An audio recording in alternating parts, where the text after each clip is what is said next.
Have you ever learned one piece of information about a film and it completely changed the lens in which you viewed that film? Or rewatched the film for a second time only to be rewarded by the understanding now of why certain things happened?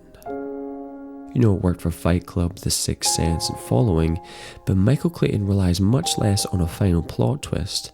Rather, it slowly and gradually unpeels the true meaning of the film, so that even when the credits roll, you are still fully realizing the emotional endpoint and the narrative accomplishment. It's only when you look closer that you really understand it's not about a lawsuit, an assassination, or his family. It's about answering this question. I'm not the enemy. Then who are you?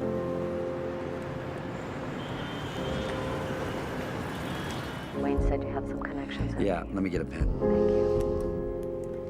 Thank you. If you're looking for a great conspiracy thriller to watch, then you would be in good hands with Michael Clayton. But the film doesn't get enough credit for what it really is, which is an underrated and detailed character study. It was Tony Gilroy's first feature film as a director and perhaps Clooney's greatest performance. The film very cleverly takes the familiar world of law firm and corporate sabotage and weaves in this unbelievable story of redemption, of a man searching for his own identity and sense of self. The achievement of this film is that it's not flashy to convey what it does. It's the writing, it's the story, it's Tony Gilroy at his best, presenting a story so layered and well crafted that it's easy to miss how well integrated Michael Clayton's desire for escaping and yearning for a sense of freedom is. Because he's constantly up against professional and personal obstacles. You don't have to worry, because that's not how it's going to be for you. You're not going to be one of these people that goes through life wondering why shit keeps falling out of the sky around them. I know that. I know it. Okay? The film uses a non-linear structure to throw us into the action at the beginning, only to jump back and slowly give us more of Michael's character. But the opening section before the time jump gives us a lot of information. Not just about Michael's ability as a fixer, but setting up a lot of ideas thematically to let us know that this is more than about solving a case. It's about this man, his struggle, being lost spiritually but with nowhere to hide in a very public profession. We see Clayton gambling and losing in the first few shots, a pattern that has led him to this ultimate low point in the film. Losing money, losing his sense of worth in his job, losing respect for his brother, and losing the bar which they bought and lost together, losing his friend, and the whole time just trying to stay afloat. And as stressful as his job is, it's his frustration with being trapped in what must feel like a room closing in around him. A crucial part of the film which mirrors the inner journey of Michael Clayton is the fictional book Realm and Conquest. It consciously draws from the symbolism of fantasy literature and gives the film a mythic quality. And as we cut back in time, the first images that we see are that of Clayton's son's obsession, making the fantasy tale the chronological opening of the film. And it's fitting that the story is bookended with the presence of the journey to come. The film follows Michael's journey, and only in the closing moments does he manage to defeat the metaphorical demons in his life. The book's message parallels Michael's journey towards redemption, but the book itself becomes the linchpin of the entire film. And nobody has any alliances. You can't even say who you are, because you don't know. Maybe the person you're talking to, maybe they're like your mortal enemy in the wars. So it's just completely like everybody for themselves. Sounds familiar. Michael hears whispers of taking a different path from his son, but is too distracted by the world he's trapped in. Arthur, who is steps ahead of Clayton in terms of his physical, emotional, and spiritual breakdown, discovers the book through Henry. And like great mythology that tells stories of our deep unconscious, Arthur immediately recognizes the importance of this story as a reflection of his own path.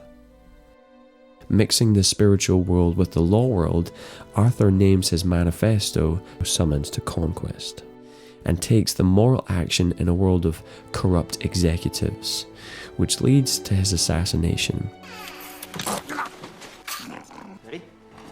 And his mission to save the innocent and people of the land is stopped. But trusting his intuition, Michael doesn't fully believe the situation and investigates for himself, stumbling across Arthur's work, but more importantly, the book which he had promised his son he would read but never found time for. It's almost as if the universe was giving him a chance in the beginning to save himself, but when he wouldn't listen, the universe forces the book into his life. Beginning to open his eyes and his soul to an alternative path, Clayton is struck by the image of 3 horses in a field, an image planted from the book, causing Michael to pause, and for a brief moment he is taken not by his work duties or survival, but the magical symbolic experience which ultimately saves his life. As much as the film presents an incredible jigsaw of story threads and characters, it also hints at the idea that being carried through life will only lead to an unfulfilled existence, and that we need to stop and listen to our hearts, souls, God, intuition, the deep subconscious, or whatever that part is that cannot be weighed or measured. And it's realigning with this, which Michael chooses to do after his assassination attempt. In a way, Clayton is born again, with a new perspective, and from this point, Michael takes back his life. Even the poster for the film slightly blurs the face of one of the world's biggest movie stars, in order to demonstrate the character's lack of clarity in his own soul, with the tagline, "The truth can be adjusted," which it can, which Michael's job has been as a fixer for years, but it's not Michael's ability as a bagman that's been tested in the film. It's more personal, more interior, and more mythic, and it's from this point which he starts to make the moral choice to continue Arthur's work and save his soul in the process. I am Shiva, the god of death. Reaching out to his disowned brother, taking down Due North, finishing Arthur's mission, exposing his assassinator, mending a wrongdoing with his other brother, and after this intimate but hugely intense climax, Michael walks away, with his bar paid off, professional worth proved, morals intact, and no more burden hanging over his head for the first time in years. We watch the immediate aftermath as he processes everything. It allows for the first time in the film for Clayton and the audience to reflect on what's happened. With Michael's ability to stay cool and collected seen throughout the film, we don't see a wink at the camera here, but the length of the shot helps us really see what's happening. A weight is being lifted from his soul, and in real time, Clooney gives us just enough to sense that reward for his actions, the elixir for his journey, and a level of grace. Now, it wouldn't be right to finish this video without acknowledging Tilda Swinton's Oscar performance. Not just an amazingly sympathetic acting performance, but it's Gilroy's writing again that has other characters in the film facing their own personal demons of identity. Arthur is flamboyant in his approach, but he is really the moral compass of the film. He verbalizes a lot of the inner dialogue which Clayton is battling with but has yet to face. And Karen is perhaps one of the most lost villains in recent cinema. Gilroy does something very interesting with the structure and writing of Karen's character. As the quote-unquote bad guy of the film, we are generally meant to feel a certain way about somebody who opposes our hero, but Gilroy takes another direction. By introducing Karen at her most private and vulnerable, he purposely takes time to show us why and how much he cares about her position and pleasing the external around her. So when she crosses the line into criminal, we understand her desire and even feel a level of sympathy towards her. So let's go back to that original question. You can't even say who you are. Who is this guy? Then who are you? He's a fixer, a bagman, a janitor, but he's more than that. Nurse Michael, the secret hero, the keeper of the hidden sins. He's a mythic representation of a man in search of freedom. Who are you? I'm Shiva, the god of death.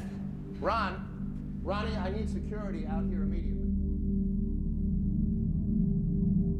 Hey guys, thanks for watching this video. Michael Clayton is a personal favourite of mine, and I'll be in the comments if you want to talk about this fascinating film.